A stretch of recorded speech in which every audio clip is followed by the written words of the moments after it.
Bookmakers. Les écrivains au travail. Par Richard Guettet. C'est quoi le style ? Comment construire une intrigue, un personnage ? Où couper ?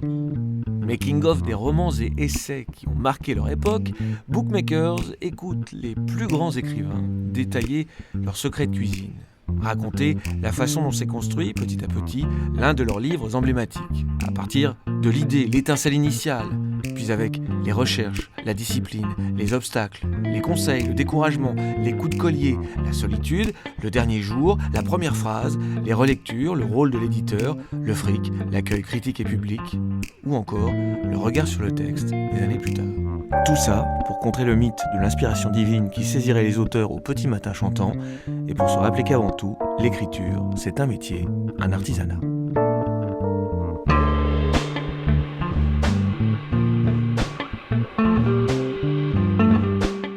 J'ai commencé le travail d'écriture le jour où j'ai commencé mon boulot d'animatrice de Minitel. Pour ce premier numéro de Bookmakers, je reçois Philippe Jaénada, 55 ans, fils spirituel de Bukowski et de Jacques le Fataliste, féru de courses hippiques ou de whisky écossais, allergique au voyage mais ne se déplaçant jamais sans son sac matelot, l'écrivain le plus drôle de France, toujours vêtu de noir, surgit en 1997 avec Le Chameau sauvage, les galères d'un curieux célibataire, sacré du prix de Flore, adapté au cinéma, et premier volet d'une série de 7 romans autobiographiques sur lui, sa femme, leur fiston ou leurs vacances incendiaires en Italie. Suivra un second cycle en cours depuis 2013, composé d'enquêtes sur des affaires criminelles écrites à la première personne, riches en digressions improbables, tout en étant comme possédé par l'obsession de la vérité, fidèle à sa méthode dite du tapir enragé. Bingo! La Serpe, en 2017, se voit couronnée du prix Femina et se vend à plus de 150 000 exemplaires. Mais ce succès fut préparé, je crois, par la maestria déployée dans le livre précédent, La Petite Femelle, en 2015. Portrait d'une jeune meurtrière de l'après-guerre, haïe par ses juges et plus généralement par le patriarcat, parce qu'elle refusait de marcher dans les clous d'une existence toute tracée de femme au foyer. Pour tout connaître des conditions de fabrication de ce bouquin dodu de 700 pages, mais également pour tout savoir des circonstances étranges qui l'ont amené à devenir écrivain, je demande à Philippe Jaénada si notre conversation peut avoir lieu là où le livre est né, dans son bureau. Hors de question! En pleine écriture de son prochain opus, qui pourrait bien avoisiner les 1000 pages, l'ours préfère quitter sa tanière. J'y suis du matin au soir dans mon bureau, me dit-il. J'y dors même, donc quand je peux en sortir, j'en profite. Rendez-vous est donc pris chez un ami écrivain qui réside à 222 mètres de chez lui, au-dessus d'une fromagerie. Mais commençons par le commencement. Quels sont les auteurs, quels sont les romans qui ont mis le feu aux poudres ?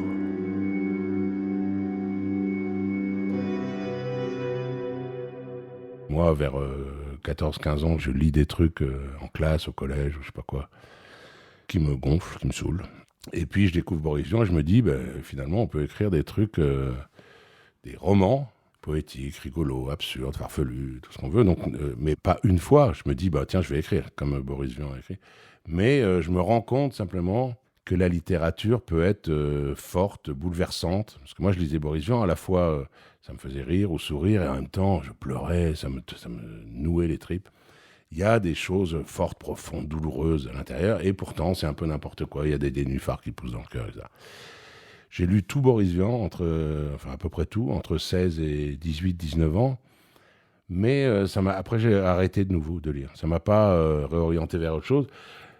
Avec le recul, oui, c'est très important. Ça veut dire que dans ces années-là, quand même, ces années d'adolescence ou de fin d'adolescence, j'avais un support littéraire.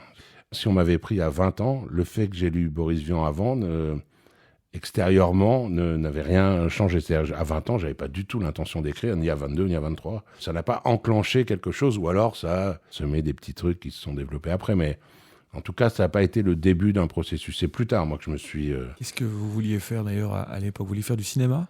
Au moment où je lisais Boris Vian, c'est-à-dire vers 17-18 ans, je voulais être pilote. Pilote d'avion. d'avion, ah ouais. Pilote d'avion. Ok. Je suis fasciné par les avions depuis que je suis tout petit. Donc je voulais être pilote d'avion. Je me suis rendu compte que c'était un peu compliqué de devenir pilote d'avion. Il fallait faire beaucoup de maths, se concentrer pendant 4 ans, oublier les filles, la bière et les copains. Donc j'ai dit bon alors non. Et après, vers 20 ans, je voulais faire du cinéma. J'ai fait une école de cinéma, enfin j'ai commencé. Donc oui, j'ai essayé le cinéma, puis après j'ai arrêté le cinéma, j'ai rien fait du tout derrière. Je suis devenu animatrice de Minitel.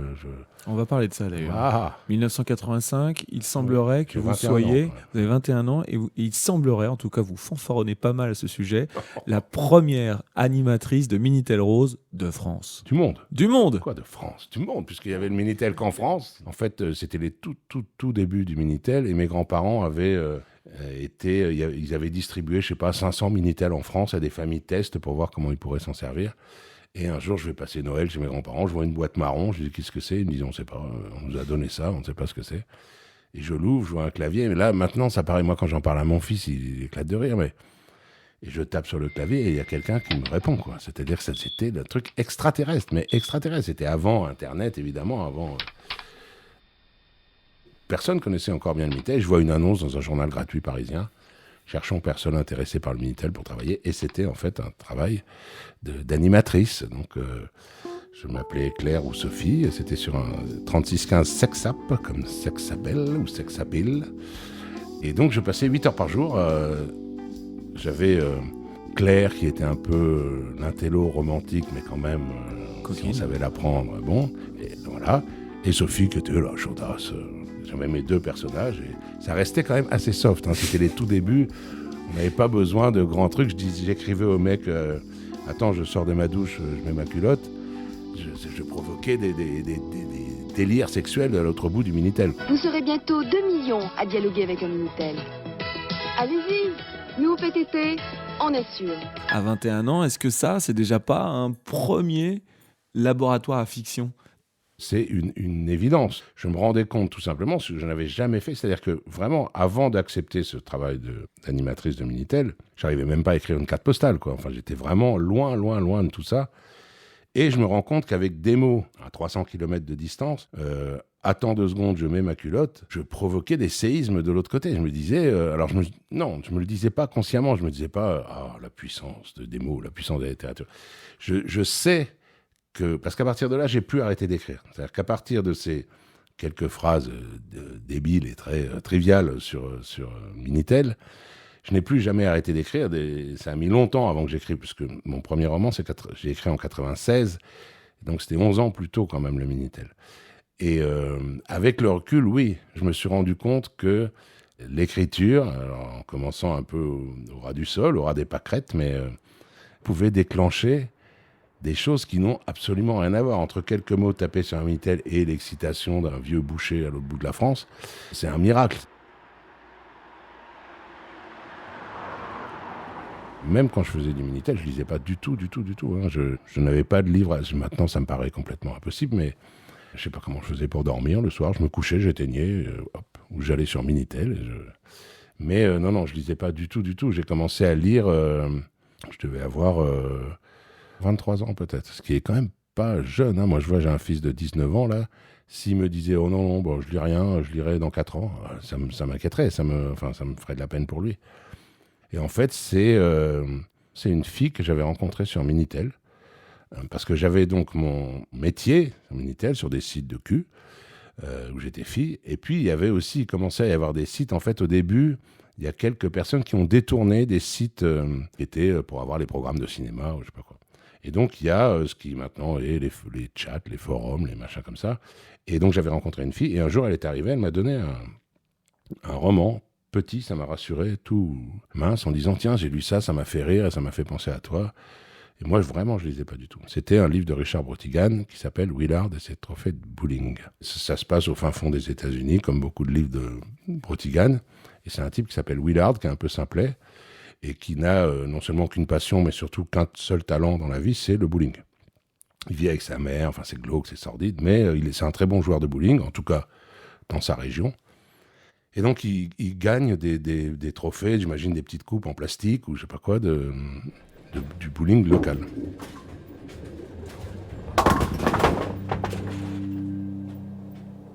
moins de 1500 mètres de la minuscule et crasseuse chambre d'hôtel où les Logan Brothers attendaient le coup de fil qui leur indiquerait l'endroit où se trouvait leur trophée de bowling, Willard, Saint Willard, un énorme oiseau de papier mâché, se tenait debout, appuyé à ses trophées. Il y en avait une 50aine assis par terre, des gros à fioritures qui ressemblaient à des hôtels miniatures à la gloire du bowling, et des petits qui ressemblaient à des icônes dont il émanait comme une légère lueur rougeâtre et sacrée. Le mec a une vie du coup bien remplie et passionnante pour lui. Juste, il attend le samedi sa compétition de bowling et il gagne tout.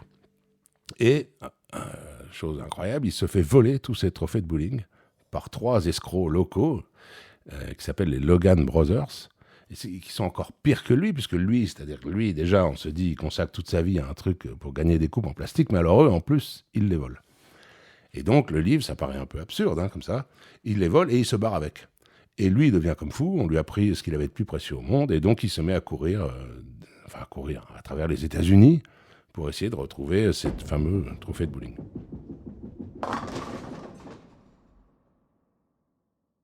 La semaine dernière, j'ai rencontré la fille de Richard Brautigan. 30 ans plus tard, donc après avoir découvert ça, c'est les livres de son père.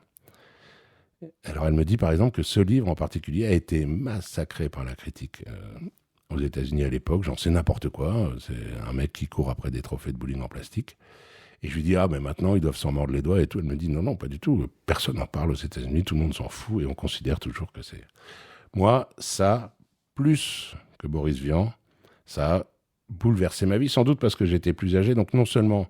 Ça m'a fait le même effet que Boris Vian, en fait, de me dire on peut recevoir à travers la littérature et à travers des mots des émotions très fortes, tout en ne pleurnichant pas, ou en rigolant, ou en allant vers l'absurde.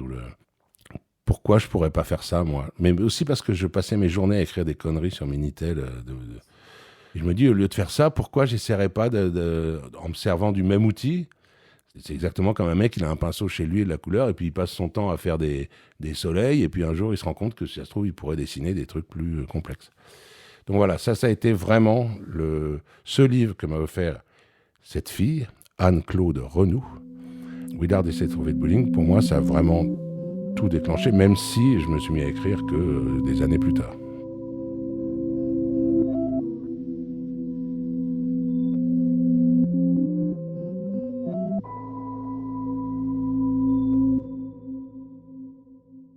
Ma première nouvelle est publiée dans l'autre journal en 90, à l'été 90. Et en fait, pendant toute l'année 1989, je me suis enfermé chez moi. Enfermé, c'est-à-dire sans aucun moyen de contact avec l'extérieur, sans radio, sans télé, sans téléphone, sans chaîne IFI, sans rien, volet fermé pendant 1 an. Je voulais faire une expérience. L'ennui a été à ce point abyssal et dangereux. Donc même si dans ma tête, il y avait cette petite, peut-être vague soupçon d'idée qu'un jour je pourrais écrire, j'avais rien écrit du tout. Et donc dans cette année, c'est-à-dire ces 12 mois enfermés chez moi, j'ai cru que soit j'allais devenir complètement fou, soit je m'étais fixé 12 mois comme défi. Soit j'allais abandonner, c'est pas possible, parce que quand il faisait jour, je me levais, j'allais dans mon salon, comme ici, je m'asseyais sur un fauteuil et j'attendais le soir.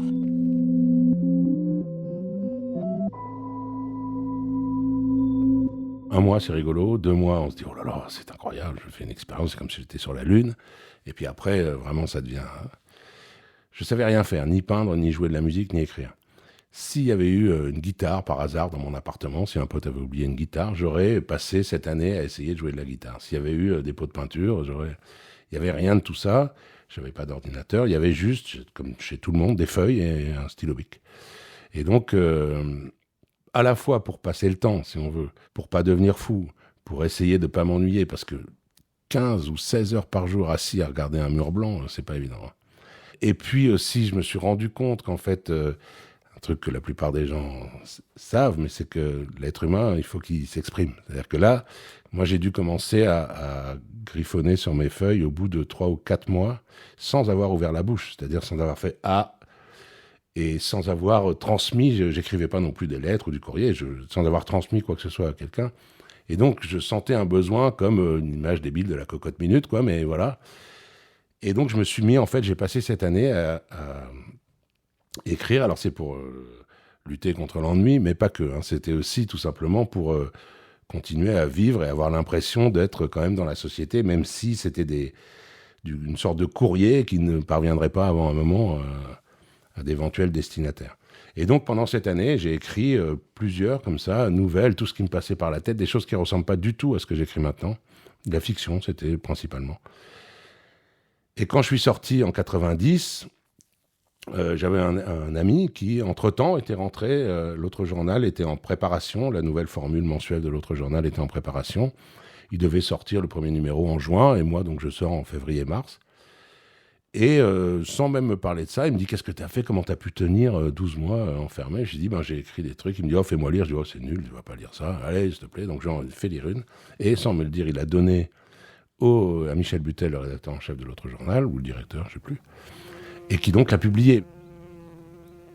L'une des nouvelles publiées dans l'autre journal, la première, est un long machin prétentieux, sans vos mots, mais qui vous vaut d'être convoqué dans le bureau de Jérôme Lindon, le patron légendaire des éditions de Minuit, l'éditeur de Beckett ou de Rob Grillet, de toute la bande du nouveau roman.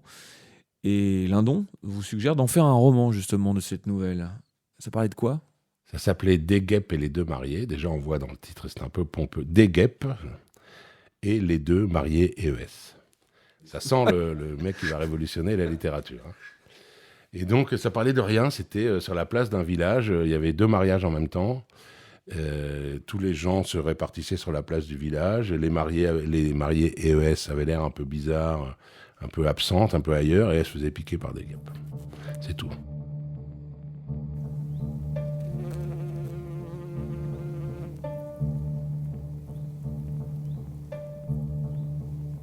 Il n'aime pas sa robe, ce costume d'extérieur, de vie, de parade. Elle devrait garder sa blouse. Elle est grotesque en habitante.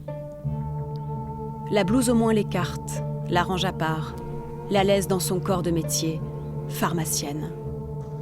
Vert, rouge, vert, vert, rouge, vert, rouge, vert.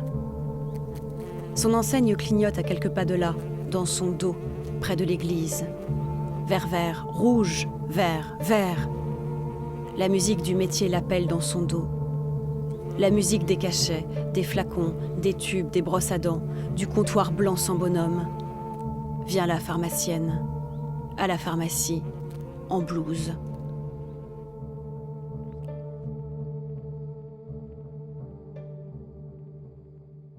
Ça faisait 15 pages. C'était chiant. Mais... Et Jérôme Lindon, qui je crois était un ami ou une connaissance en tout cas de Michel Butel, le contacte en lui disant « Écoute, c'est bien, j'aime bien ce texte-là. » Je n'ai pas un grand amour pour Jérôme Lindon. Alors que moi, pour moi, je le relis, c'est archi prétentieux, mais c'est n'importe quoi. C'est vraiment de la mauvaise poésie de base. Je mettais exprès les mots, au lieu de mettre... un verre cassé, je mettais un cassé verre. Voilà, j'inversais les mots en me disant personne n'a jamais fait. Enfin, c'était vraiment ridicule. Et Lindon dit à Michel Butel, envoie-moi ce petit gars là. Et donc j'arrive, hyper impressionné quand même, les éditions de Minuit, Jérôme Lindon. Et oui, j'ai bien aimé votre nouvelle, etc. C'est intéressant, il y a quelque chose. Si vous m'en faites 200 pages, je publie. Enfin, je dis non, je pense pas. Monsieur Lindon, déjà, là, 15 pages, c'est un peu ennuyeux, et puis j'ai eu du mal. Alors 200, je n'y arriverai jamais. Et il me dit, je travestis un peu, mais en substance, d'après vous, qui sait ce qu'est la littérature ? C'est vous ou c'est moi ? Je dis, c'est vous, monsieur Lindon. Allez, faites-moi 200 pages. Et donc là, je suis parti, et pendant un an et demi, j'ai essayé de gonfler ce truc qui était déjà à mourir d'ennui et de prétention de 10 ou 15 pages, de le gonfler en 200 pages. Tout en me disant, mais qu'est-ce que je fais ? Je suis fou, quoi. Mais j'étais jeune, et puis quand même, c'est une figure légendaire, quoi. Et puis donc, voilà, au bout d'un an et demi, je lui ai amené 200 pages, il m'a dit, mais vous foutez de moi, quoi, je vais publier cette merde. Enfin, pas cette merde, il n'a pas dit cette merde, mais... Je dis, ben non, justement, je croyais pas, mais c'est vous qui m'avez dit que non, mais ça va pas, je vous ai pas demandé de faire un truc aussi, enfin, je sais pas quoi. Et donc j'étais furax et j'ai claqué la porte du bureau de Jérôme Lindon. Je me suis levé, j'ai claqué la porte. On a l'occasion de faire ça une seule fois dans sa vie. Et je l'ai fait et je me suis dit, j'écrirai plus jamais. Vous lui apportez un roman qui s'appelle Place de jour. Oui, exactement. Est-ce que je peux en lire un passage? Bah oui. À moins que vous ayez envie de le faire. Parce que J'ai... j'ai un passage là. Vous voulez le faire ou je le fais moi? Allez, je le fais, j'assume. Allez, on envoie. Hop.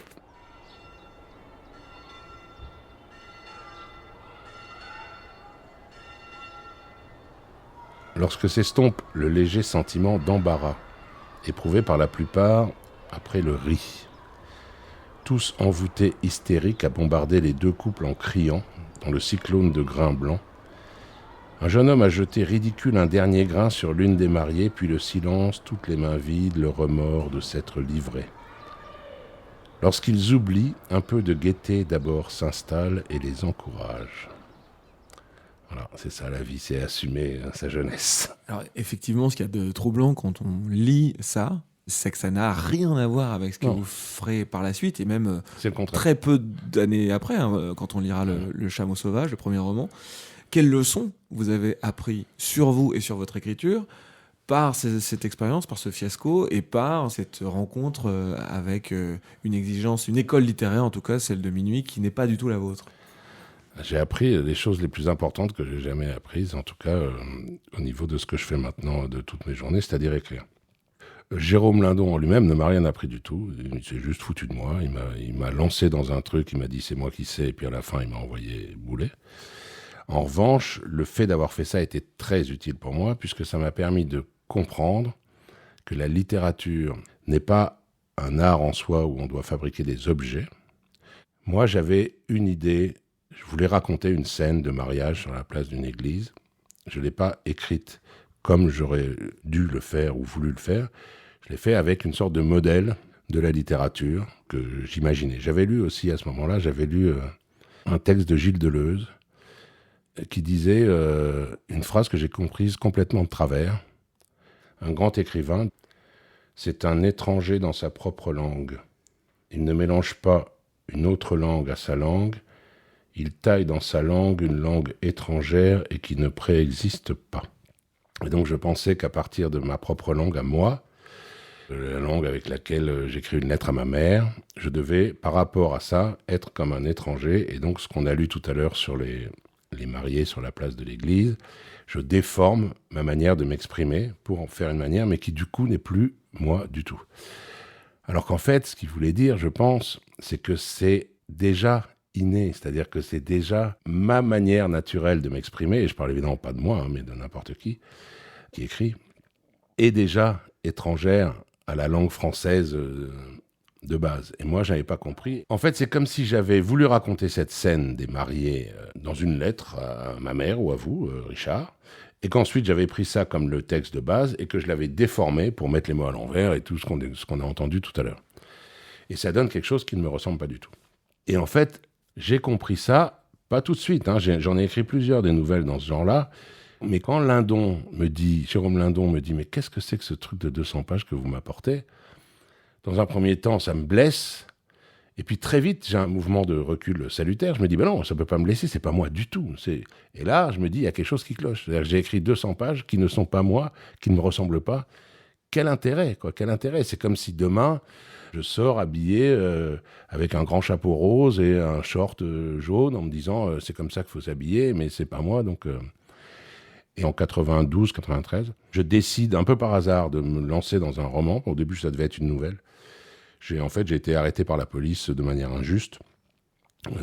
Vous étiez occupé plus à essayer qu'un de juge, défendre un vieillard, ouais, c'est ça. J'ai tenté de le sauver et c'est moi qui me suis retrouvé emprisonné. Je me dis, je vais raconter ça, je vais écrire une nouvelle pour raconter ça. Je commence à la raconter avec ma manière d'abruti. J'ai aperçu deux silhouettes à quelques dizaines de mètres. Un petit gros chauve et un grand maigre avec une coiffure dans le style de La Redoute, qui semblait avoir des mots, comme on dit. Sobre, j'aurais fait demi-tour sans hésiter et contourné le pâté de maison. Je suis couard de nature. Mais débarrassé de toute appréhension par les tourbillons de vodka qui me bouleversaient l'esprit, j'ai continué droit sur eux pour aller voir un peu ce qui se passait par là-bas, tiens, comme la mouche qui vole vers la vitre. Et puis, je repense à ce truc de Lindon et je me dis, pourquoi j'emprunte une autre langue ? Tant pis, je vais l'écrire naturellement. Et je me suis rendu compte, en fait, que ce que moi, j'appelais naturel, par exemple, j'avais pris l'habitude à cette époque-là de mettre des parenthèses partout. Je ne pouvais pas écrire une lettre à ma mère ou à ma sœur sans 45 parenthèses, sans aucune prétention littéraire ni rien, puisque c'était des lettres à ma mère ou à ma sœur.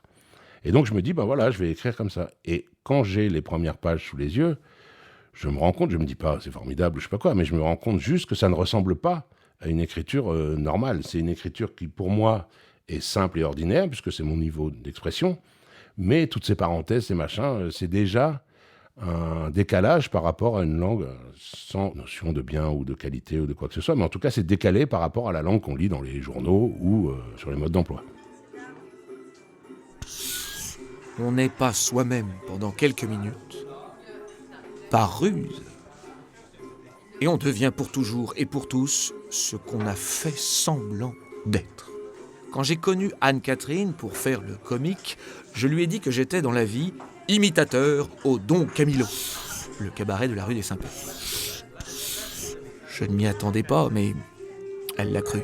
Elle m'a avoué plus tard qu'elle avait appelé sa mère en Alsace, soir, pour lui dire qu'elle avait rencontré quelqu'un, un homme de son quartier, qui était imitateur dans une pizzeria.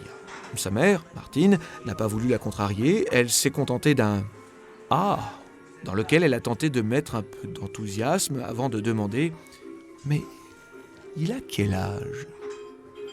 Un vieil imitateur bien coiffé, en costume défraîchi, entre les calzones et les escalopes milanaises. Si on m'avait arrêté et enfermé 2 semaines plus tard, je serais devenu, pour l'éternité, le mythomane prêt à tous les mensonges pour enjôler une jeune provinciale, majorée du débile qui croit que le métier d'amuseur en pizzeria constitue le sommet de la réussite sociale.